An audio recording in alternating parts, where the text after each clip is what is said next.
Being bullied is basic, but revenge isn't. At the palace banquet, I pointed at the emperor's nose and cursed him loudly. The entire hall erupted in an uproar. In truth, I've lived 2 lives now. Both times, whenever my stepsister bullied me, my father would tell me to endure it, because a family prospers or suffers together. I used to believe that wholeheartedly until I witnessed my mother die from inner household schemes yet again. That's when I decided to drag the entire Yoon family down with me.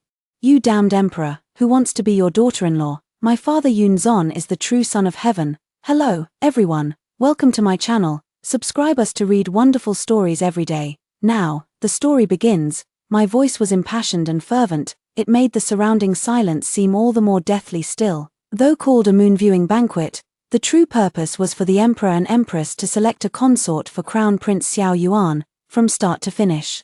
The guests' attention never wavered from the distinguished figures seated at the northern head table. Just now, the eunuch presented the jade pendant before the eyes of the multitude and walked up to me, and I, also under the gaze of all, fiercely hurled the jade pendant to the ground. Those envious, jealous glances all turned into looks of shock and fear. In an instant, the crowd of guests fell to their knees in a flurry. Chen Hui, who had been kneeling beside me at the banquet, practically crawled over, his wide sleeve overturning the wine on the table as he clumsily covered my mouth. Her long nails nearly dug into my flesh. Yunjin, you wretched creature, how dare you have another fit of madness? Chen Hui pressed me down to kowtow with her toward the imperial throne. Your Majesty, forgive this offense. I beg your Majesty to see clearly. Ever since the mistress of our household passed away, the young lady has suffered from fits of madness. Sometimes better and sometimes worse. Normally she appears no different from ordinary people, but once an episode strikes, her words and actions become utterly improper. Chen Hui wailed with a voice full of anguish. Surely the crowded banquet today with its chaotic energy triggered her hysterical episode and caused her to offend your Majesty. I beg for your Majesty's forgiveness. Haha, elder brother truly has sharp eyes, choosing a madwoman to be the crown princess. The child who spoke sat beside the emperor, clapping his hands with laughter while snuggling affectionately into the emperor's embrace.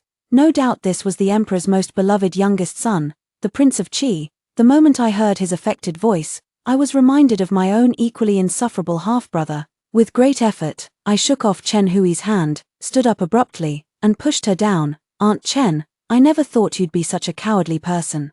Have you forgotten everything father told us before leaving the capital? Chen Hui, her sobbing stopped abruptly as she widened her eyes in shock. I pointed at the imperial throne, an emperor who ignores the people's will, obsessed with illusions while neglecting governance, governing through auspicious signs, casting bronze tripods and building high towers, draining the people's wealth and exhausting their bones, bringing utter devastation. Are you even fit to be emperor? And you, Prince of Qi, as a younger brother you show no respect for your elder, as a subject you show no reverence for the crown prince. Brother this, brother that, what brother? In such a setting, you fail to address him as your highness, blurring the lines between ruler and subject. What are your true intentions, anyway? Death was imminent, might as well enjoy oneself while one could. You. The Prince of Qi had been pampered and spoiled since childhood. It was likely no one had ever dared to point fingers and scold him like this. Before he could even erupt in anger, the emperor seated at the head of the hall finally made a move. The emperor slammed his palm heavily on the long table before him, furiously rebuking the armed guards at his side. Are you all dead? Seize this woman at once. How dare you let her bark such insolence before me? The wrath of an emperor can make rivers run red with blood. Everyone prostrated themselves even more fervently, pressing their entire bodies to the ground, terrified of being implicated. Chen Hui didn't even dare to beg for mercy anymore. He lay trembling on the floor, shaking like a sieve. Before the imperial guards could reach me, I pulled a signal flare from my sleeve and quickly lit it with the candle on the table. With a whoosh, the flare shot into the sky and exploded high above, scattering brilliant sparks that fell like shooting stars. The Yoon family's nightmare had only just begun. As the guards pinned me to the ground and dragged me away, I continued spinning lies to Chen Hui, who was also being dragged off in tears. Auntie Chen, I came here today resolved to sacrifice my life for my father's imperial cause. It's a pity you got caught up in this. Don't worry, if father succeeds, he'll surely posthumously honor you as an imperial consort. And posthumously honor my sister as a princess. The imperial guard moved swiftly, arrest, torture, interrogation all executed in one seamless motion. Whenever the pain became unbearable, I focused on listening for any sounds from Chen Hui's direction. Imperial Guard, speak. What is Yun Zon's plan with you? Chen Hui, I don't know, I truly know nothing. The Imperial Guard lashed her twice with his whip, still stubborn, after your daughter sent the signal. Your son Yun Chuan led private soldiers to storm the armory, and you still claim ignorance. Amidst her wails, Chen Hui grew even more shocked upon hearing Yun Chuan's name. Chuana, I really didn't know. A tough one. I'll handle this myself. The speaker pulled a red-hot iron from the furnace. Chen Hui's figure was blocked from my view, but I could hear the sizzling sound of burning flesh, and Chen Hui's heart-wrenching screams. Unable to endure the torture, she passed out.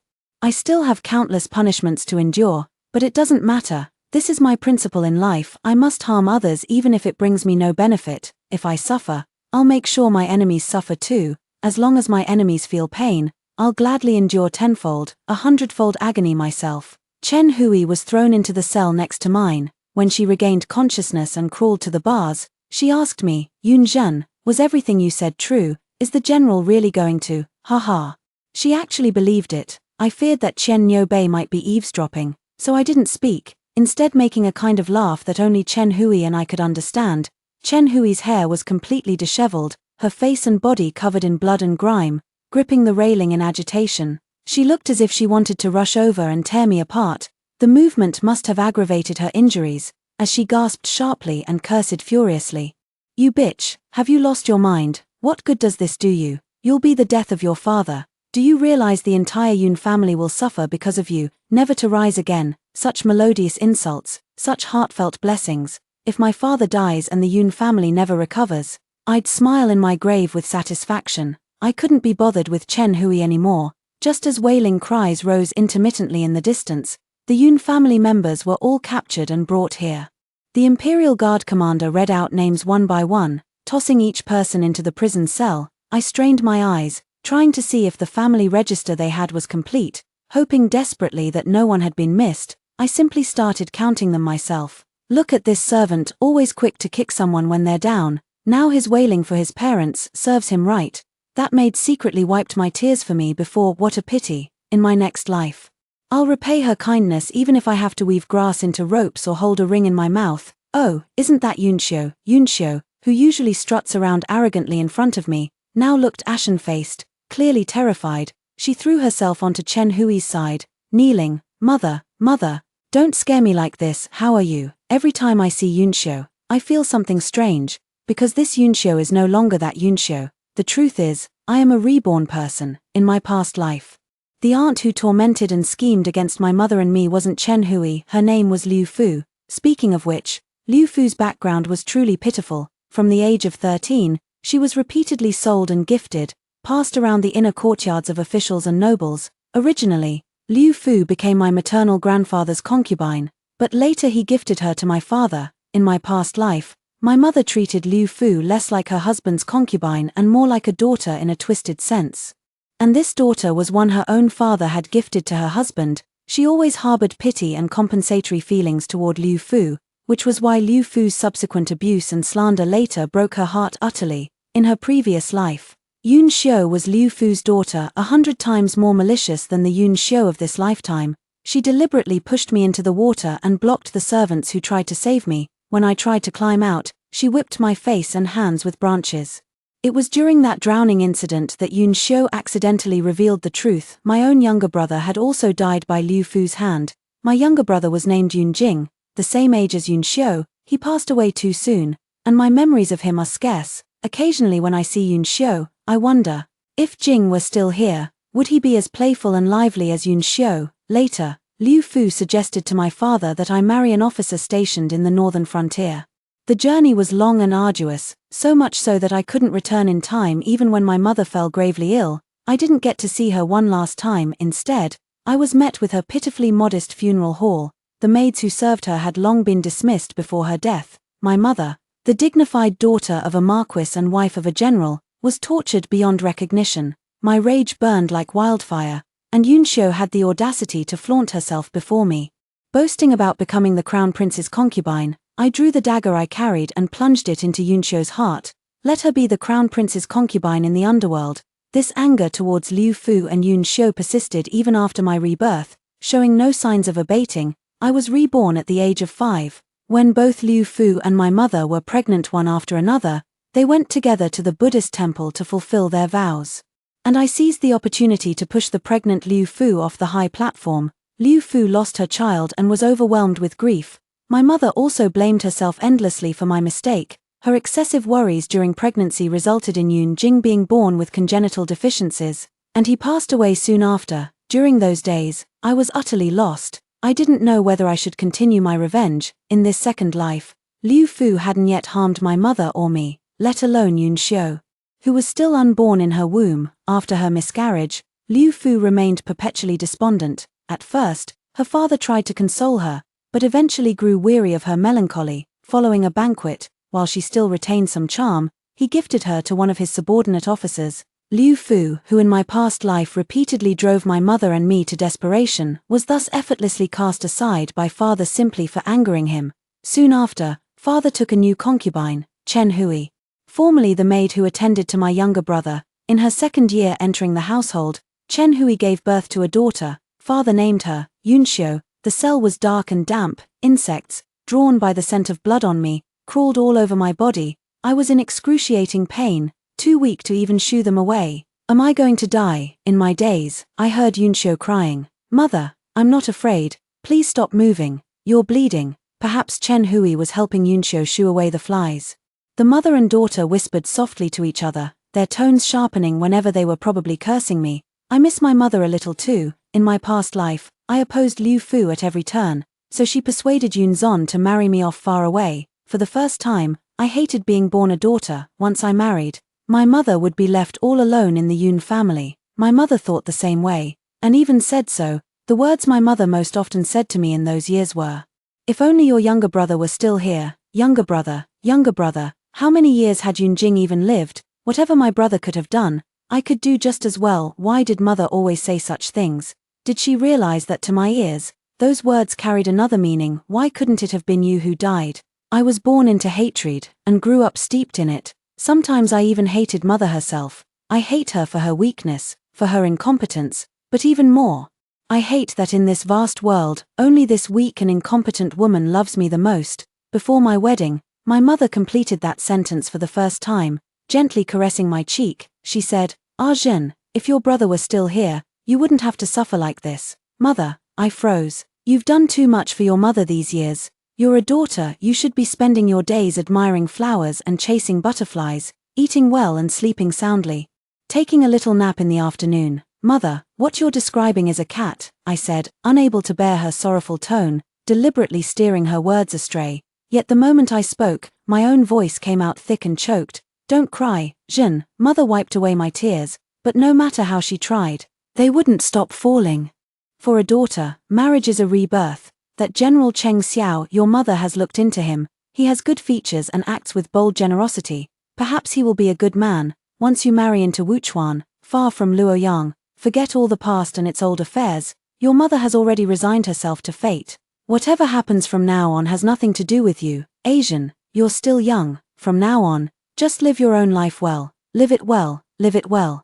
Mother had so much to say, but in the end, she couldn't speak at all, only gazing at me intently. "Asian, your mother loves you." Mother, I threw myself forward, wanting to rest my head on her lap. I wanted to tell her I love her too.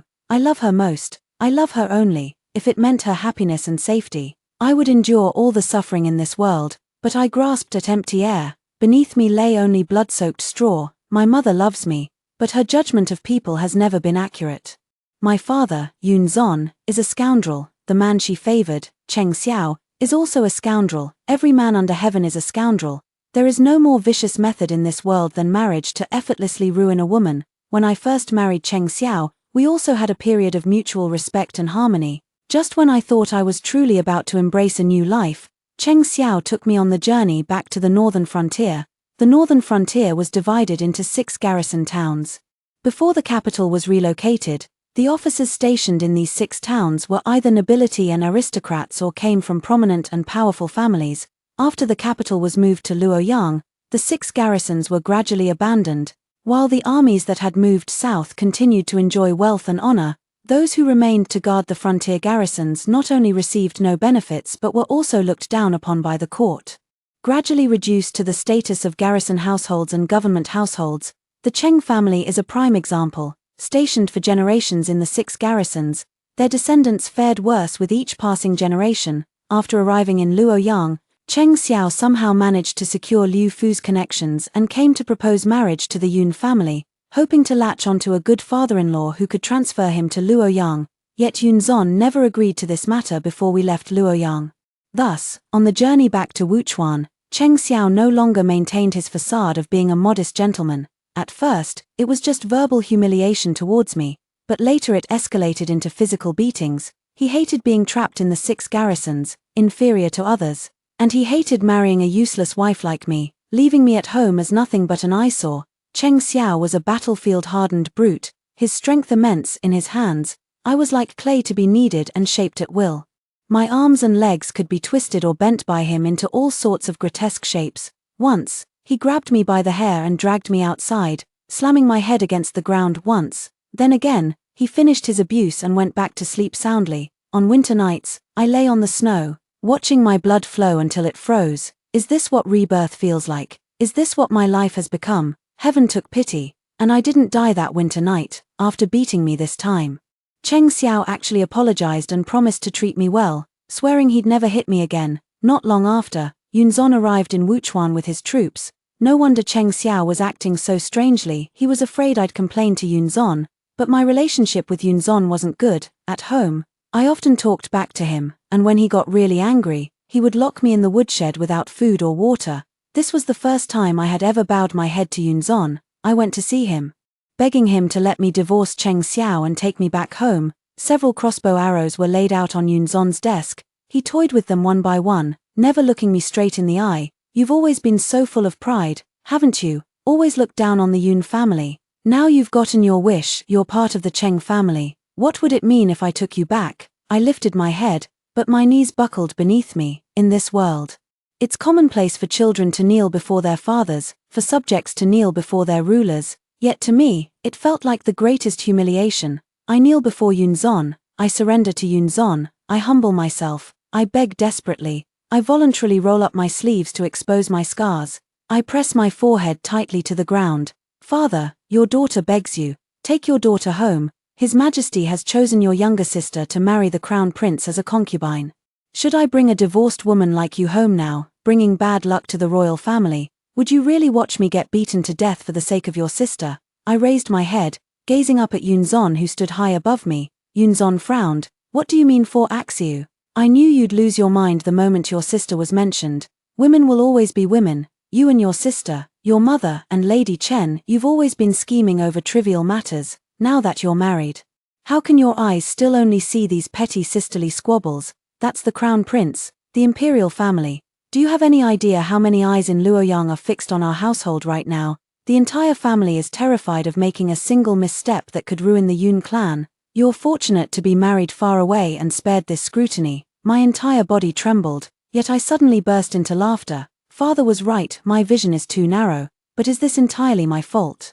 You personally taught Yunchuan martial arts, archery, hunting, military strategy, and the classics. You introduced him to your disciples and old friends, and he immediately became the armory officer. Meanwhile, Yun Xiu and I were confined to the courtyard, fighting over things he wouldn't even glance at. This world forces women to see only so much, yet blames them for their limited perspective. Silence, you rebellious girl. Why must you drag your brother into this again? I stared straight at Yunzon, cutting him off mid-sentence. You keep saying you're afraid of making mistakes that would ruin the Yun family, but if I had been beaten to death by Cheng Xiao in Wuchuan, would that have brought glory to the Yun family's reputation? Or perhaps you actually think it's best if I die in this border town, so you don't have to worry about me going back and causing trouble with my sister, tarnishing the Yun family's name. Yunzon's face darkened abruptly, and he slammed his hand on the table in fury. How dare you? Look at yourself now. Shouldn't I, as your father, be concerned? Covered in wounds, he wasn't worried about my safety or my future, only that if I acted recklessly, I might ruin his own prospects. Once Shurong is securely established in the Eastern Palace, I will naturally recall Cheng Xiao to Luoyang and keep him under control. He won't dare lay a finger on you again. Zhen, our family rises and falls together. You must consider the bigger picture. Besides, you've managed perfectly well these past few years, why can't you endure a little longer now? Because I fear I won't live long enough to bask in the Yun family's glory. I always believed Yun Zon held at least a shred of paternal affection for me. I always thought that once he learned of my suffering, he would step in to save me. Wishful thinking, a pipe dream. Yun Zon let out a cold laugh. You seem full of energy, clearly doing just fine. After all these years as father and daughter, don't I know you? If you'd been obedient and kept to your place, would Cheng Xiao have beaten you like this? Since childhood, you've been willful and unruly. When have you ever regarded me as your father? In the past, I couldn't bear to discipline you.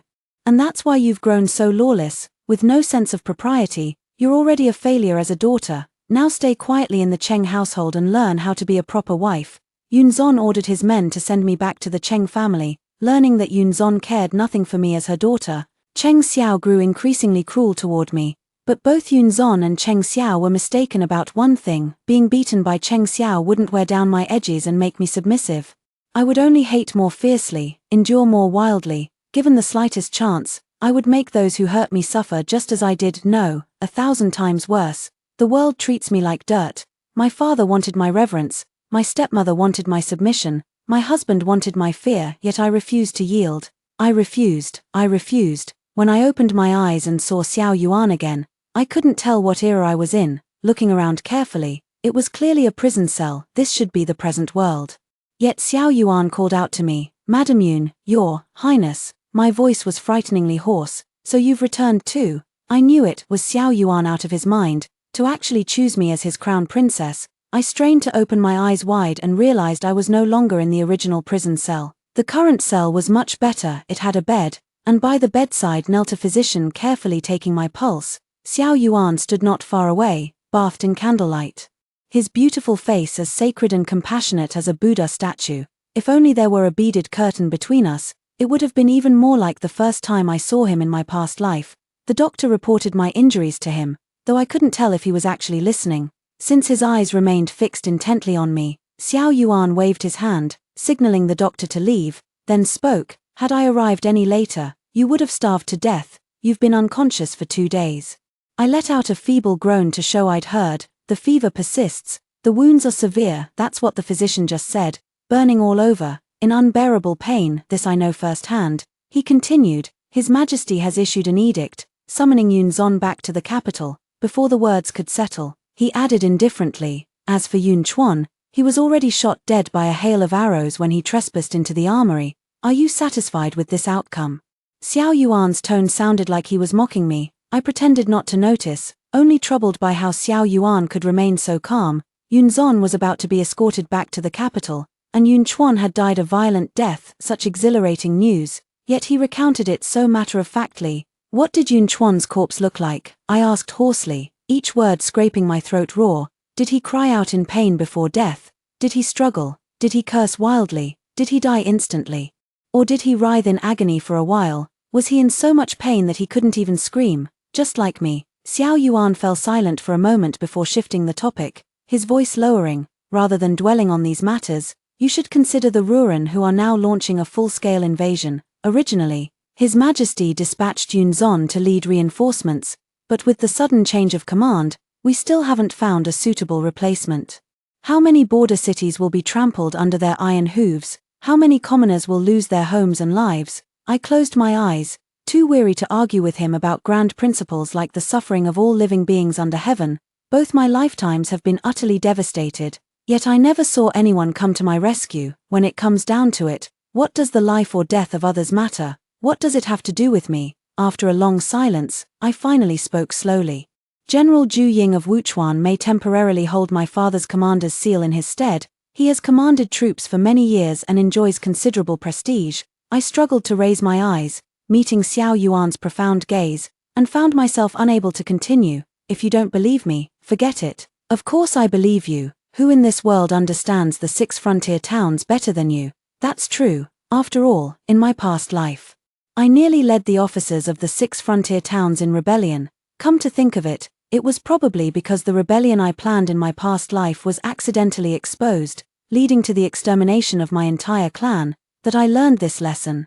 Rebelling and getting your family killed is the simplest and quickest way to exact revenge. Framing Qi Yun was as easy as pie for them. The wound on my arm burned strangely, and I couldn't resist touching it, but Xiao Yuan swiftly approached.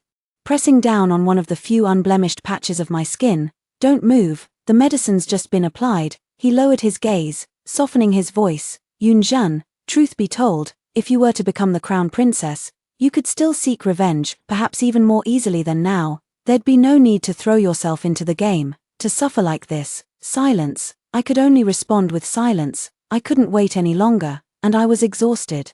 I just wanted to resolve all worldly grievances in the fastest way possible. Given a second chance at life, only to witness my mother's death again, I'd rather never have been reborn. How beautiful it is to regain what was lost, and how cruel to lose it once more. Mother's funeral in this life was grand, with members of the Yun family passing before me like a revolving lantern. The sounds of mourning echoed through the general's residence, yet I didn't shed a single tear. The vibrant hem of Yun Xiu's mourning dress swayed before my eyes, but I was too weary to argue with her again. Only when Yun Zon approached me and patted my head with fatherly tenderness did I finally look up at him. "Father, Zhen, don't grieve too much. Daughter is not sad. Daughter still has a father. I'm not sad. I just hate, with overwhelming hatred, I still have a father to kill. And vengeance to exact." Yun Zon noticed the improper hemline beneath Yun Xiu's mourning robes and frowned, calling her to change her skirt. After Yun Xiu left reluctantly, leaving only him and me in the mourning hall, he cleared his throat. "Zhen, as the eldest daughter, you should understand that honor and disgrace are shared among family members. Xiu is still young, you ought to yield to her in all matters. If sisters don't get along, it will become gossip for outsiders to mock the Yun family." "I understand, father." I understood, though I loathed Yun Xiu, despised Chen Hui in this life, and hated Liu Fu from my past life. When it came down to it, the one I hated most was Yun Zon. I hate him for being unworthy as a husband and father, for trapping the womenfolk in the backyard to torment each other, for sitting idly by while we fought to the death. I hate that after everyone else had died, he still had beautiful women by his side and endless feasts of luxury to enjoy. I heard father will soon be leaving for the northern border, and will be apart for months. Could father give Zhen something personal to keep, so that when I see it, it will be like seeing father? 2 streams of tears flowed down my face. Zhen has only father left now. When I asked for Yun Zon's personal jade pendant, I was already prepared to perish together with the entire Yun family. My half-brother Yun Chuan, through Yun Zon's maneuvering, became the armory commander at a young age. The position came too easily. Yun Chuan didn't even bother with daily roll calls. He'd probably die without ever recognizing the faces of his colleagues or superiors. Using Yun Zon's jade pendant, I had Yun Chuan inventory weapons at the armory on the night of the Imperial Consort selection banquet. Following the same method, I mobilized a group of private soldiers to accompany him. What does it matter if they eventually trace it back to me? I've insulted the emperor and plotted rebellion. The Yun family would face execution regardless. Yun Zhen, there are better solutions to many things. Now even the collateral branches of the Yun family have been imprisoned. Were there people among them who wronged you too? How many among them have never even seen your face or your mother's? Then blame His Majesty for that, exterminating entire families, wiping out 3 generations, executing 9 clans. These are all rules set by countless emperors throughout history. Could the emperor not know that among those killed, some never even knew the criminals? They just lost their lives in utter confusion. I only wish His Majesty would target those who have wronged me. But would he listen? "You haven't changed a bit." Xiao Yuan's hand, which had been about to touch the wound on my forehead, froze mid-air. I found it amusing.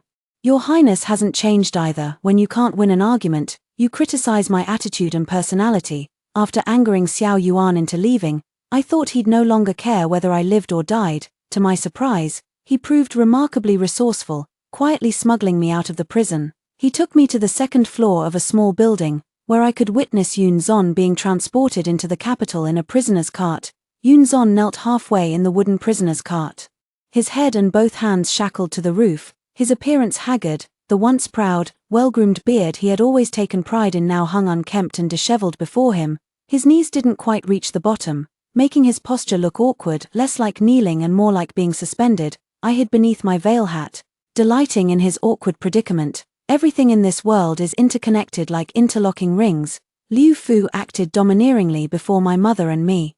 But when she angered father, she was effortlessly given away to another. Father was the supreme authority within the general's manor, holding the power of life and death over everyone with ease. Yet if he offended the emperor, even if not by his own doing, he would be forced to kneel and be escorted to the capital. What does it matter how many battles you've won, or how glorious you once were, General of Cavalry, Marquis of Wuxin, nothing more than this.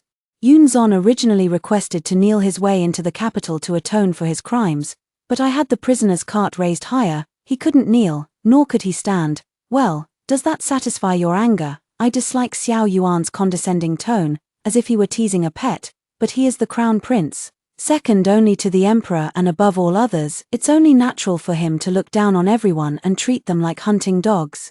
What's even more terrifying is that this nobleman carries memories from a past life, harboring a deep hatred for me. In the previous life, after Cheng Xiao died, I gradually took control of the Cheng family's private army. The people of the 6 garrisons are fierce and unyielding, with more women establishing their own households than even in Luoyang. Thus, my consolidation of military power proceeded quite smoothly, and then, all it took was a gentle nudge from me to the discontented officers of the 6 garrisons who resented the Luoyang court. The state's sharpest weapons would then turn their spears toward the prosperous and pleasure-filled lands of the south. Back then, figuring out how to handle Xiao Yuan still in Wuchuan was truly a major dilemma. I placed him under house arrest, spending each day debating whether to execute him as a sacrifice or keep him as a hostage. When Xiao Yuan learned I wanted to persuade the Ruren to jointly attack Luoyang from the south, this typically gentle and smiling man, like a clay Buddha, unexpectedly flew into a rage. He refused food and water, attempting to martyr himself first. Yunzhen, the 6 frontier garrisons and Ruren have been locked in conflict for decades. If they learn you're proposing cooperation with the Ruren now, will they still follow you, even if they listen to you? Can you guarantee the Ruren won't seek private revenge when crossing the border? Can you ensure the safety of the 6 garrison townspeople? Do you truly believe the Ruren could pass through without committing the slightest offense? In my past life, I was indeed quite detestable. Xiao Yuan kept nagging at me for a long time, but I turned a deaf ear and simply ordered people to forcibly hold him down and feed him. Your Highness is now a prisoner. Best stop worrying about matters beyond these walls. History proves that rebellion must be executed in one swift motion. Delay is fatal. Several officers and I had been striving for more thorough and perfect plans, but in the 21st year of Changjia, a letter from home arrived in Luoyang. It said my mother was emaciated and likely wouldn't last much longer. Without a second thought, I immediately set off for Luoyang. Little did I know that shortly after my return, the rebellion plot was exposed. I was arrested and imprisoned, and the Yun family was exterminated down to the 3rd degree as a warning to the rebels.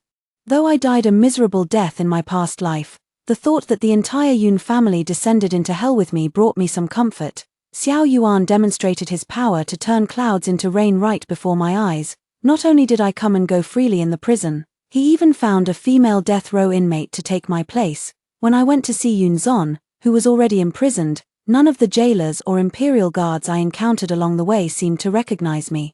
It was as if I were truly just a female official by the crown prince's side. Xiao Yuan's position as crown prince comes with far too much power. Who would have thought you'd be so capable, climbing your way to the crown prince's favor so quickly? Yunzon knelt with his back to me, his posture rigidly straight, as if he were still the formidable Marquis of Wuxin from a month ago. Truly a martial artist. Even after torture, he could still maintain his dignity. Back then, Chen Hui and I had been in so much pain we couldn't even move. There are too many things you couldn't possibly imagine. Yunzon didn't react with the hysterics I'd anticipated. Instead, his eerie calmness unsettled me. You're right, he said. Your father has grown old, facing death. I've come to realize my entire life has been manipulated by women. He turned slowly, his movements stiff from torture wounds. Mottled bloodstains seeped through his prison garb. Arjun, come closer, child. Your father can't see you clearly. Yunzon had become so emaciated he was barely recognizable, with a lash mark on his face that had split open the flesh. His eyes were bloodshot, veiled in a crimson haze. I tightened my grip on the lantern, unable to stop my own eyes from welling up with tears. But I didn't step forward. After all, Yunzon was a military man, like a centipede that won't die even when cut in half. I feared he might still harm me. Before her death, Madame Chen told me many things. All these years, you've suffered unjustly. I let out a bitter laugh, tilted my head back, and closed my eyes. 2 streams of tears immediately rolled down. The invisible shackles that had weighed upon me suddenly vanished. I clutched the object in my hand tightly, using it to fend off the illusion of my soul beginning to dissipate. After hearing her words, I couldn't sleep at night. Every time I close my eyes, I see you as a child, carving a wooden sword by yourself. Saying you wanted to grow up to be a mighty general just like me. Among all my children, only you resemble me most. That we father and daughter have come to this point is my fault as a father. I cried and laughed simultaneously, gasping for breath between sobs, unable to stop laughing. The lamp fell to the ground as I covered my face with both hands, my shoulders trembling uncontrollably. Oh mother, dear mother, this apology you and I have waited for so long, your decade-long silent devotion. My 2 lifetimes of careful pandering, none could move his heart like mutual destruction. It terrifies him. Yunzon, today I weep for your wretched state. Do you think that means I'll forgive you, that I'll let you go? On the contrary, the more my heart aches from the natural bond between father and daughter, the more I hate you. You turned a blind eye to me and mother. When younger brother died, you blamed mother for collapsing in grief, then handed the entire general's manor over to Liu Chen Hui. You even allowed her to bully and mistreat us. You returned victorious to court, and Chen Hui, a mere concubine, was ennobled as a county lady through your influence. While Yun Chuan was recommended by you to become armory commander, it was you who nurtured Chen Hui's ambitions step by step. You who enabled her to murder my mother. Even so, even though you've hurt me this deeply, seeing you wretched still brings me to tears. And I didn't defy you at every turn since childhood. I once truly respected and adored you. How could you turn a blind eye to my suffering? How could you, even now, still refuse to genuinely apologize to me, instead shifting all blame onto Chen Hui and Yun Xiu? You have no idea that the person I've hated most all along is you. Yun Zon, if you had any backbone today, if you'd just admit outright that you never loved me. Whether cursing me or spitting on me, I might still have addressed you as father with respect, but you're utterly repulsive, still trying to play the loving father. When I think that the person who wounded me most deeply across 2 lifetimes is a hypocritical, scheming maggot like you, I can't help but laugh. How absurd. I didn't lie to Yun Zon. I truly once held childlike admiration for him, genuinely hoping to receive his affection and care. I wished he would remember me. Pick me up in his arms, even if I came after my younger siblings in his priorities. Yun Zon was a great general whose fame shook the realm. The current prosperity of the Yun family didn't come from ancestral blessings, but was truly carved out by his own sword and spear on the battlefield. Watching my mother suffer neglect, for the longest time I believed it was Liu Fu who drove a wedge between husband and wife. My mother and I were mistreated. And I thought it was Liu Fu's silver tongue that deceived and blinded him before his eyes. But that wasn't the case. Without Liu Fu, there would still be a Wang Fu, a Zhong Fu, or even Chen Hui in this lifetime. Those who could dominate the general's manor all did so with Yun Zon's tacit permission. Liu Fu and Chen Hui may hold sway over all beneath the heavens, but Yun Zuan, he is the heavens himself. Arjun, shut up. Even now, Yun Zuan still believes that if he shows a hint of remorse, I would spare him for the sake of our father-daughter bond. Arjun, I understand your resentment toward me. I only hope that after you kill me, you'll stop here. As your father, I don't wish to see you spend your entire life blinded by hatred, living in unhappiness. Spare the rest of the Yun family. If you seek revenge, take it out on me alone. I wiped all traces of amusement from my face and stared coldly at Yun Zuan. I won't kill you, at least not now. His Majesty has ordered the extermination of your 3 generations of kin. You'll watch as every member of the Yun family becomes a victim of the executioner's blade because of you. As long as I live, the Yun family will never rise again. Yun Zon said all this just to protect the Yun family. After my rebirth, I caused Liu Fu to fall down the long steps and lose her child. To avoid tarnishing the Yun family's reputation, Yun Zon forced Liu Fu to swallow her grievances. Claiming she slipped on the frosty mountain path and fell accidentally, for the sake of the Yun family, he could turn a blind eye to his daughter, neglect his beloved concubine, and even sacrifice himself. I hate the general's residence, hate the heavens that protect it, and hate those who pray for the heavens' protection. Arjun, these words were taught to you by the Crown Prince. Weren't they? Do you really think the Crown Prince is targeting me for your sake? If he truly cared for you, how could he leave you with no one to rely on? Yun Zon's mask of feigned indifference finally cracked. He leaned forward, his shackled hands gripping the bars. Truly cared, yet left me with no one to rely on. Are you talking about yourself? I wiped away my tears, unwilling to say more to Yun Zon. You're utterly despicable, deserving death 10 times over. I picked up the lantern from the ground and turned to leave. You, Arjen, Yunzhan, Yunzhan. Seeing my resolute departure, Yunzhan's voice grew increasingly desperate. Think carefully, without the Yun family, how could a lone woman like you possibly maintain footing in the Eastern Palace? His Highness favors you now, but he'll inevitably favor other women the same way later. What will you do then? I scoffed, not even bothering to turn around as I strode forward. Behind me, Yunzhan's voice still boomed like thunder, intimidating and threatening me. Yunzhan, I refuse to believe you can't see it. The Crown Prince and the Emperor are already locked in a fierce struggle, as incompatible as fire and water. He's inciting you to harm your own father and destroy the Yun family. All for his own gain. He wants to weaken His Majesty's power and drag you into this conspiracy. As your father, Yunzhan's cell was underground, where no daylight ever reached. I climbed the steps toward the light, and his voice faded from my hearing. In the dim passageway, I heard another voice, equally eerie. It's you, Yunzhan, isn't it? It was Yunxiu from the prison cell. She gripped the bars, slightly bowing her head, glaring at me with hatred. Her narrowed pitch-black pupils were like quivers, as if countless arrows could shoot out from them at any moment to pierce me through. One could say her eyes were nearly splitting with rage. Yunzhan, my mother is dead.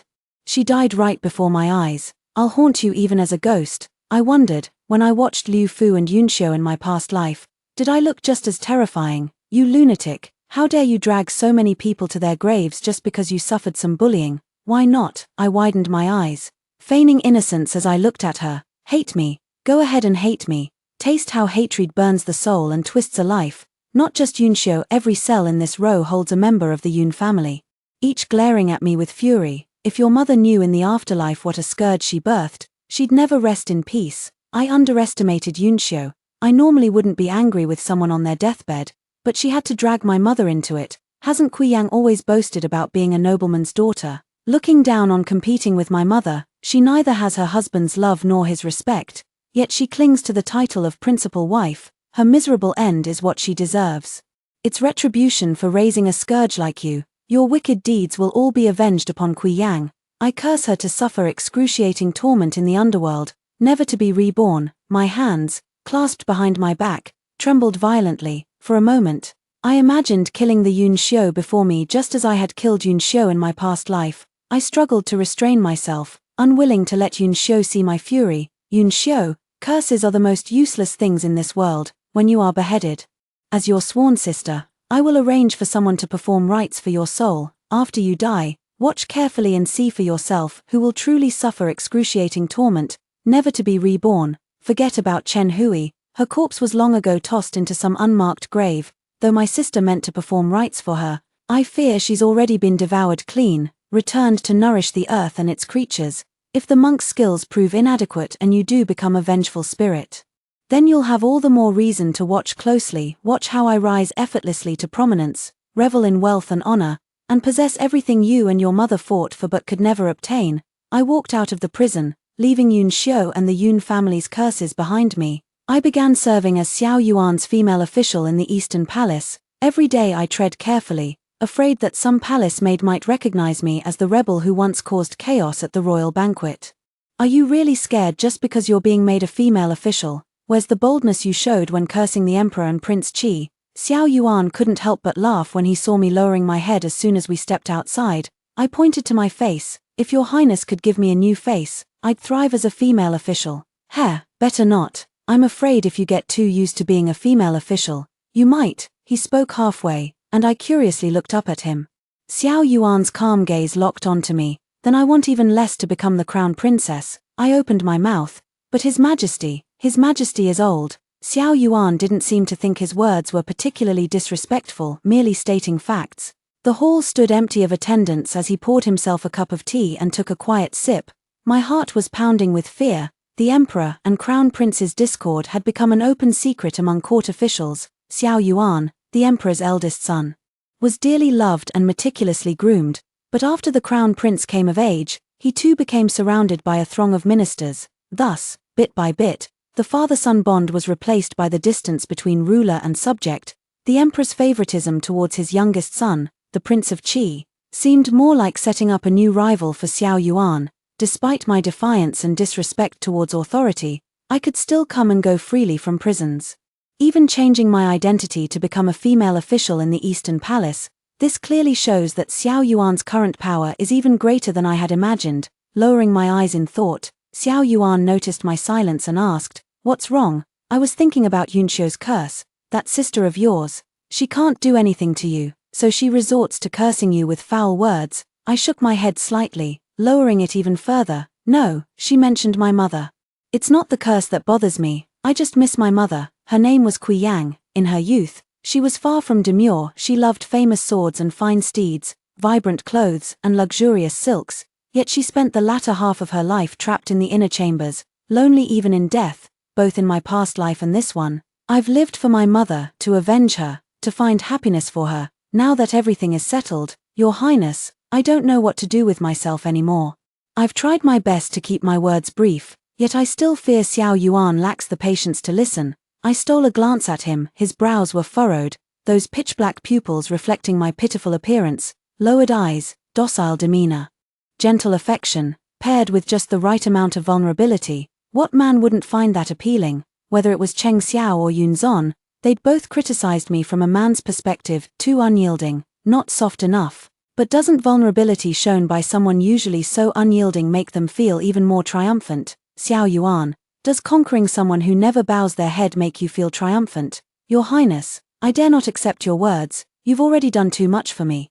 I fear if you continue being kind to me, I might forget the hatred, forget my mother. Would the person living in this world still be Yunjin then? I waited for Xiao Yuan's response, but it never came. Suddenly, he tapped my forehead, making me shiver involuntarily. "Madam Kui must love you very much." Xiao Yuan's voice was soft. I was taken aback. I never doubted my mother's love for me, but this timid love sometimes brought me pain. I suffered for her suffering.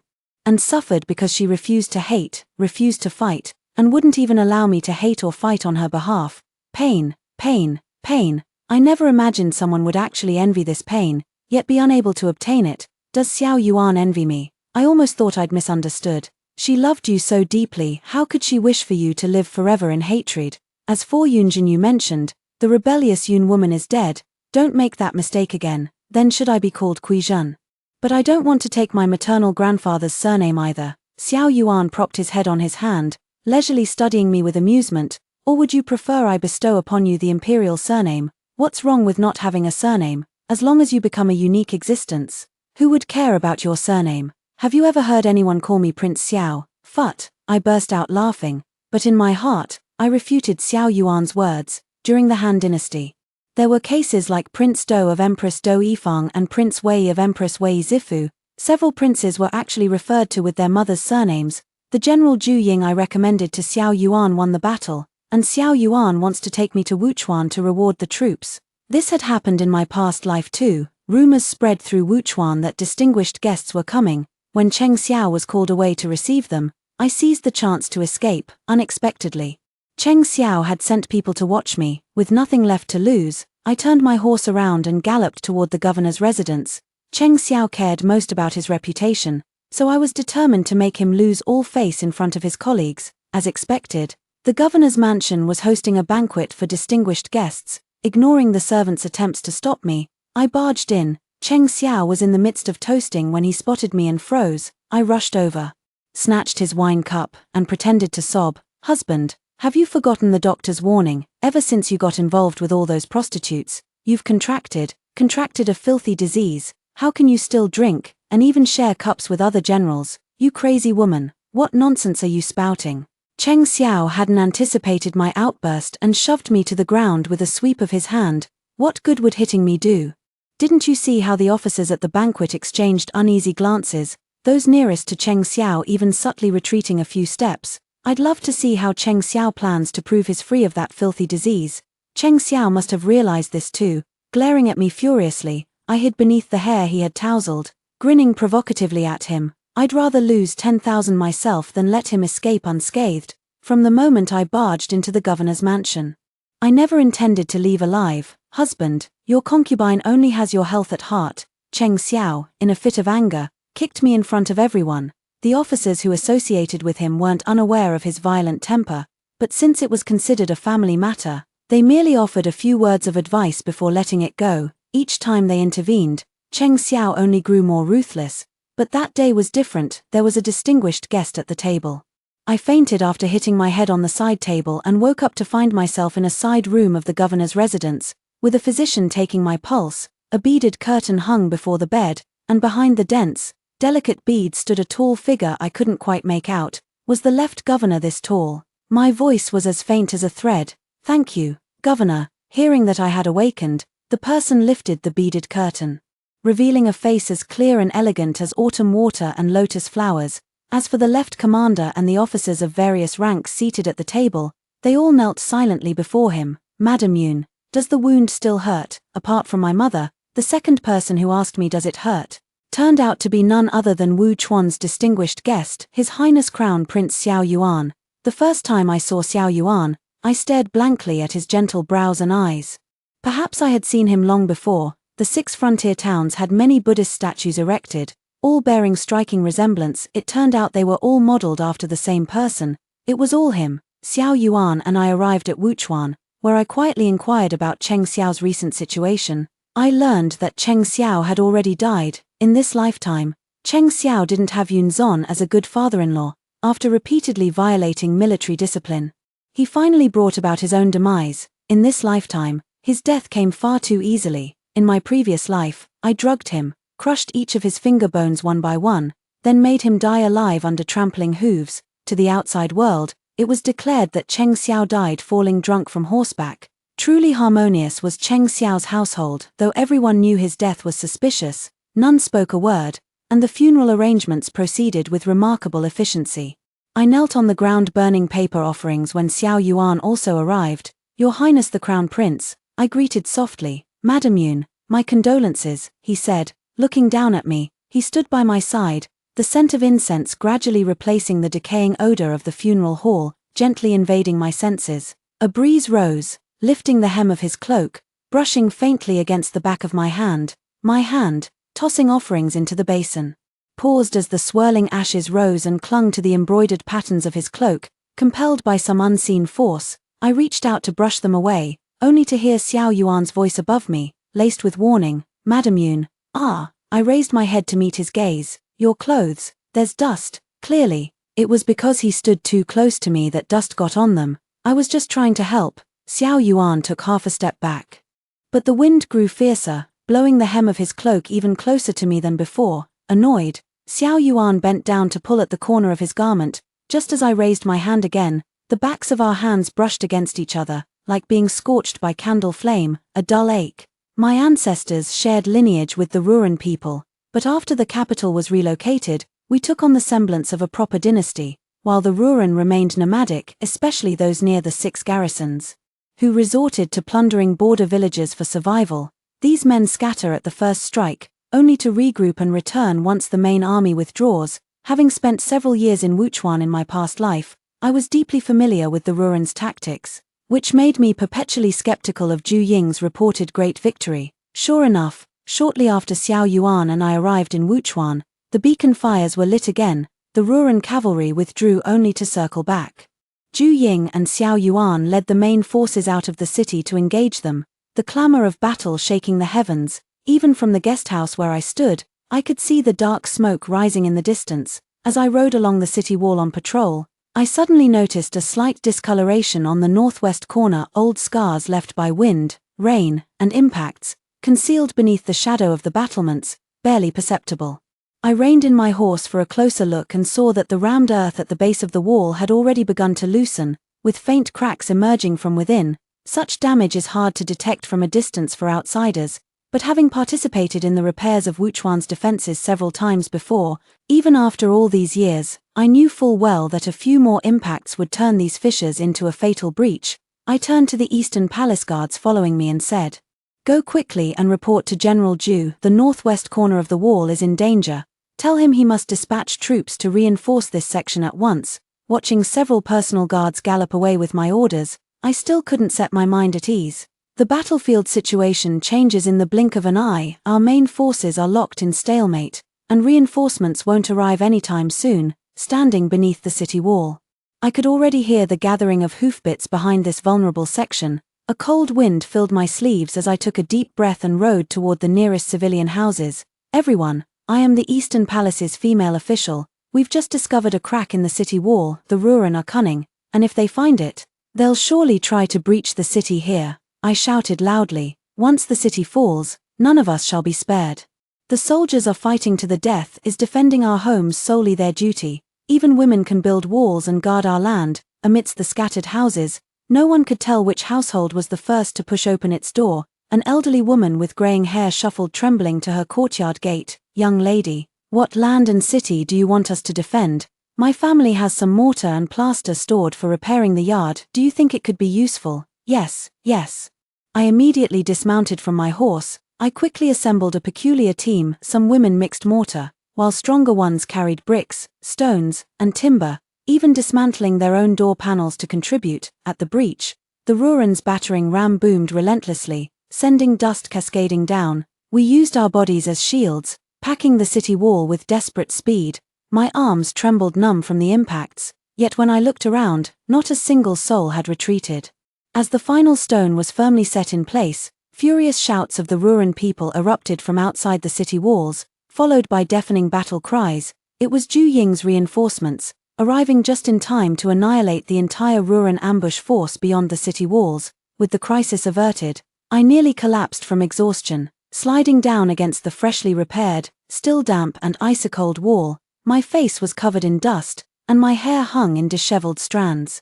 My hands were stained with blood, yet I couldn't help but laugh in relief. Upon returning to the residence, a physician quickly came to examine whether I was injured. I had just changed out of my narrow-sleeved outer robe when suddenly, the sound of orderly footsteps echoed through the courtyard. Curious, I looked out only for the door to burst open the next second, revealing Xiao Yuan still clad in armor, panting heavily, the usually elegant and gentle crown prince, who resembled a serene Buddha statue, was now enveloped in a sharp aura of killing intent. Like a wrathful Vajra deity who only slays without mercy, Xiao Yuan walked toward me step by step. Just as he was about to lift the beaded curtain separating us, I spoke. Your Highness, does this feel familiar to you? In the brief moment of his hesitation, I let down the sleeves I had rolled up earlier, covering the horrifying wounds on my arms. I wonder what the whip used by the 1,000 oxen attendant was made of. The wounds wouldn't scab over, and even after they did, they took forever to heal. Today, while moving lumber and stones, my old wounds tore open again, and I gained many new scratches. Xiao Yuan's voice was hoarse as he said, "What are you hiding?" I saw everything. He walked in, crouched down in front of me, and without hesitation took hold of my battered, bleeding hands.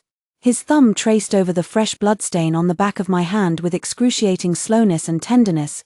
"Does it still hurt?" After Zhu Ying learned about my leadership in organizing women to repair the city walls, he couldn't stop praising me, admiring my courage and wisdom, applauding my composure in crisis. By the time Xiao Yuan prepared to take me back to the capital, I had already become Zhu Ying's adopted daughter. "Zhu Zhan, why the sudden urgency to return? His Majesty is ill."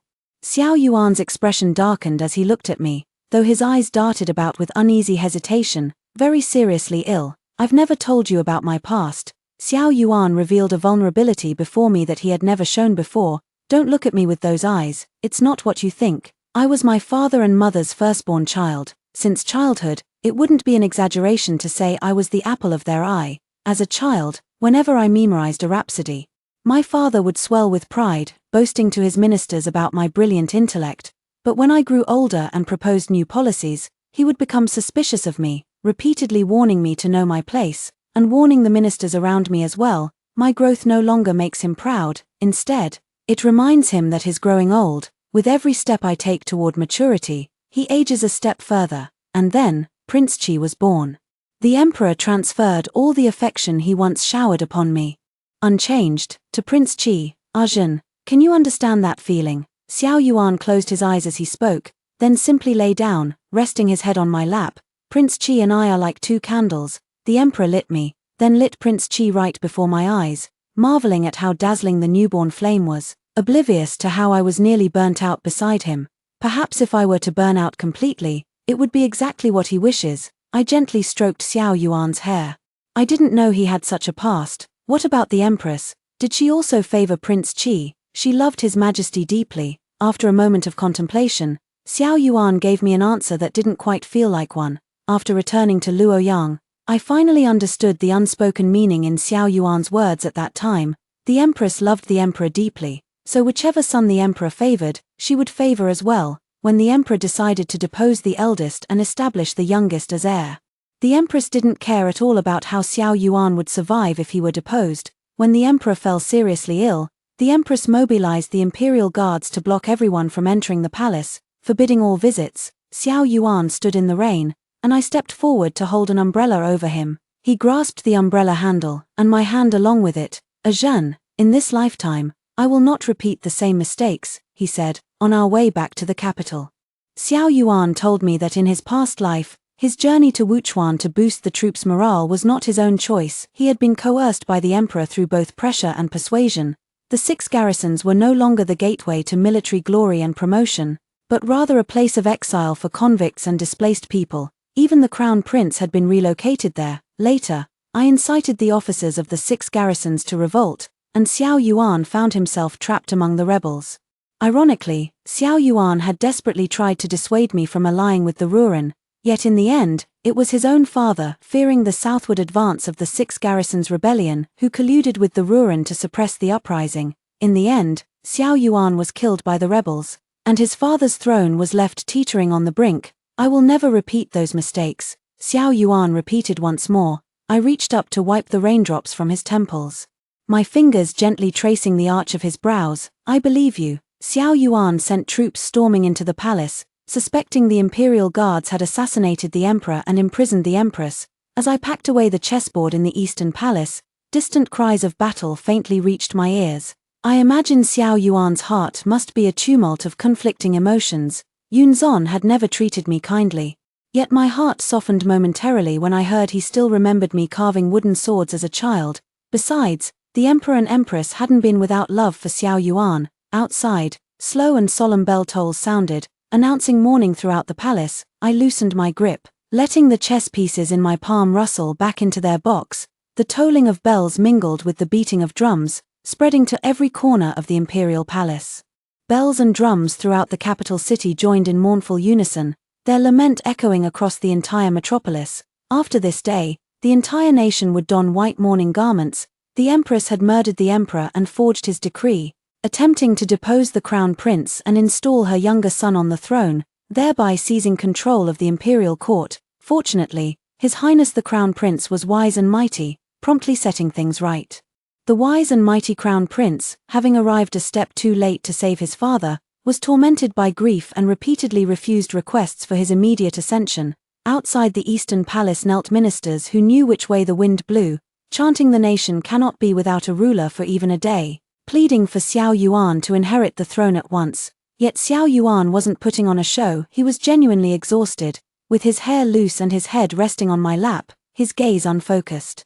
He murmured, "I promised Mother that no matter what, I wouldn't kill Prince Qi." Then, the Queen Mother took her own life. Xiao Yuan closed his eyes in anguish, turned his head aside, and buried his face against my lower abdomen. The position was rather awkward, but with Xiao Yuan clinging to my waist, I couldn't push him away no matter how hard I tried. All I could do was gently pat his back. I didn't know how to comfort him, in that kind of situation.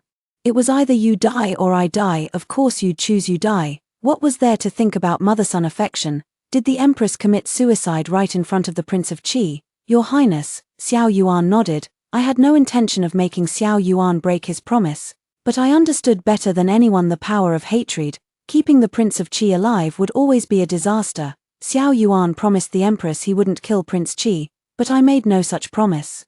Though Prince Qi was in theft at a young age, he never went to his fiefdom nor moved to the Eastern Palace quarters reserved for imperial princes. Instead, he continued living with the Empress in Xianyang Hall. Being royalty after all, Prince Qi had probably foreseen his fate. You're that madwoman from that day, still alive. Why are you here? Where's my elder brother? Prince Qi sat on the floor, his robes and hair still neatly arranged.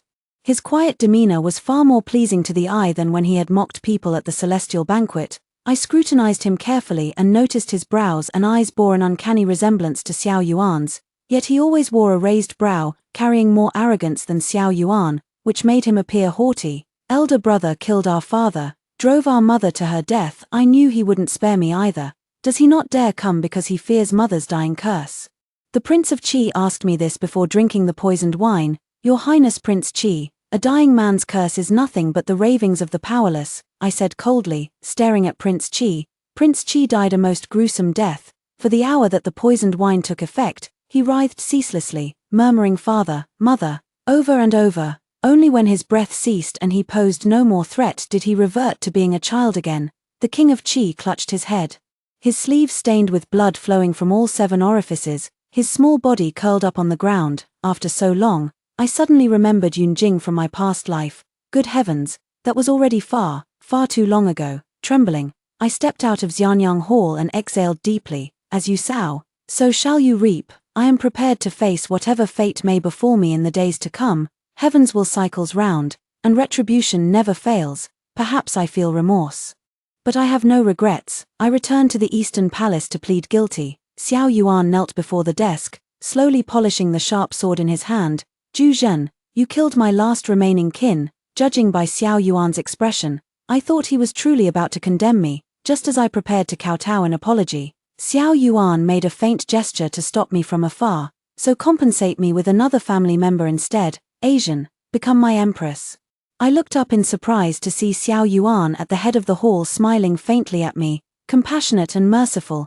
During the empress coronation ceremony, many ministers recognized me, especially those who had been close to Yun Zon. Their expressions when looking at me were particularly complicated. No matter how complicated my feelings were, I still had to kneel and kowtow, proclaiming long live His Highness. By Xiao Yuan's side, 10 years passed in the blink of an eye, in the imperial court. Separated by a beaded curtain, we worked hand in hand to deal with cunning noble families and arrogant generals.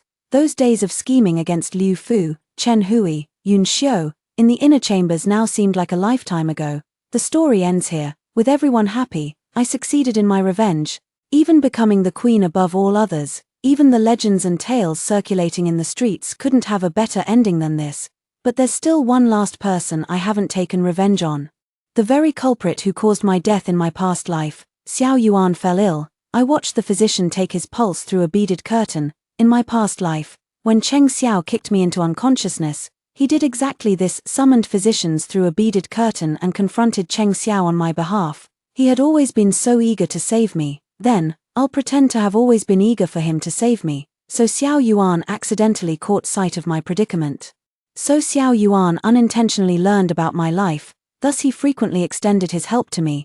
Thus he quietly developed feelings for me. Sometimes I'm dazed, wondering, did he enter my chess game, or did I become his chess piece? If all worldly affairs are but dreams, whose dream is it ultimately, his or mine? I stared blankly at Xiao Yuan for a long time. Then I asked him, Your Majesty, do you still remember?